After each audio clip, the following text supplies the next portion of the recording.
Bigger than me. What?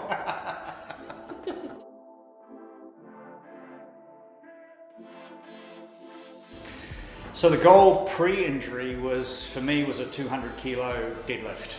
Prior to that, I was lifting 170, that's my PB for deadlift. I wanted to get to 200, and that was the mission before I ruptured my distal bicep tendon. So blew the tendon off the bone where it joins down here.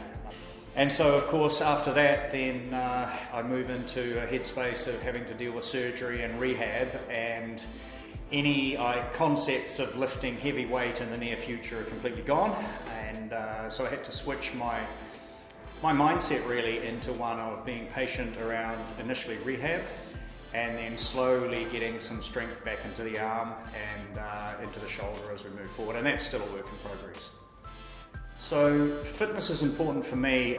In my younger days, I played a lot of sport, and so I've always had that element of trying to stay fit, but then family and career gets in the way, like for many people.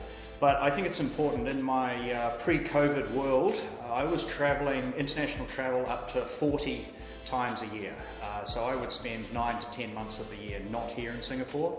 And of course, you look around airline lounges and hotel rooms, and you see business people that are, walking cardiac arrests, frankly. And so for me, it became very important to commit to putting that balance into my life of maintaining that fitness element. And I figured, if I can commit, tens and tens of hours a week to working, I can commit 3 hours a week to training. And so that's the commitment I made to myself, and importantly accepted that is a journey, not a one-off exercise. So my motivation to keep going, it's a little bit of internal competitiveness. I think as many of us are competitive people, with such a hectic work schedule, I'm unable to participate in sports. Therefore, I've turned that competitiveness in towards myself. And very often, I'll ask Will at the end of the session, did we lift more than last time? And so for me, it's that internal challenge to myself to constantly keep progressing. So my logic is, look, I'm 55 years old now. If I can maintain some load going through my frame, maintain some muscle mass for as long as I can, then hopefully my body will hold up as I get older, and hopefully be able to be more active and, spend time with my grandchildren as I get older, and still be fit and healthy to be able to do that. How do I feel about my future? I feel pretty good. But again, I don't see any reason why I can't keep going on this journey. I've been doing it long enough now that it's become habitual and something that I really enjoy and I look forward to. So for me, it's an important part of what I do. I must say, it also, spending an hour in the gym also gives me a break and a release from the busyness of business and work. So I see the future as bright. Will's just got to keep me in one piece, that's all. My advice for somebody considering taking up personal training is do it. It's a commitment, there's no question, and I think there's two elements to that. One is you're thinking about making a lifestyle change. You're thinking about bringing something in my case, 3 hours a week. Right? It's not a lot of commitment. So bringing that in, but bringing it in on a regular basis with a view that there's probably no end point to that. And I would encourage people to invest wisely in their trainer. This industry, particularly in Singapore, is not regulated, and there are trainers and there are trainers, and they're not all created equal. So find a trainer that knows what they're talking about, that you can connect with, and have the mindset that you're going to be doing this for the future period of time. I think you've got to find a trainer that you connect with. I connect with Will. I enjoy our sessions together. He knows his stuff, but I rely on him to know his stuff, and frankly, I'm paying him to know his stuff. Yeah. So there's a to and fro that needs to be there at a professional level, but then you've also got to get on well as individuals. I like the fact that Will breaks things down.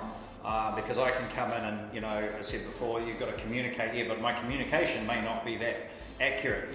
My glutes sore today. I walked in today and I was like, oh man, I feel like an old man on my right side.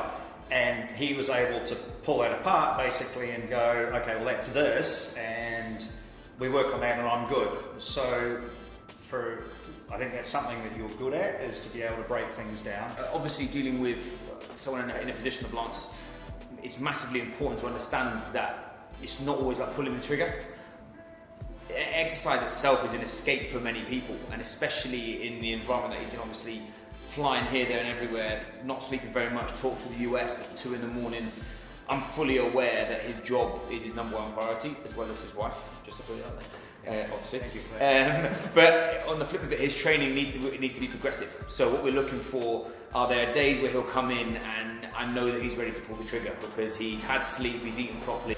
And then secondly, it's just knowing what makes him tick. Like, I think the thing about training is people do try and find it as entertainment, which it has to be enjoyable for the client, but there has to be a common goal and a reason for it. I think that's what I've layered in as much as possible, is knowing where we're trying to go and give Lance specific goals. I mean, obviously for the type of job that he's got, it's going to be driven by seeing progress. So it's just there's the fine line between knowing when he has the ability to progress, and even whether it's by 1 kilo or by 10 seconds, it doesn't matter. A win's a win. Having that sort of team behind you, it gave you the ability to actually push and pull where needed, because there were certain things that we had to get done, certain things that had to happen in certain time frames.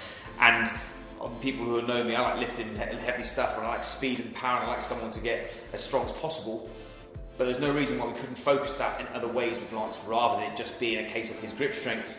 We focused on squat mechanics, we focused on pain relief from his shoulder, which he had shoulder impingement for a long period of time. We aimed at looking at his hip mobility. It was a bit of a creaky door when we first met, wasn't it? Which, you're like a greased creaky door now, but it's better. But it's been, from my side, it's been really important to learn what the important things are of this sort of journey for someone in this position.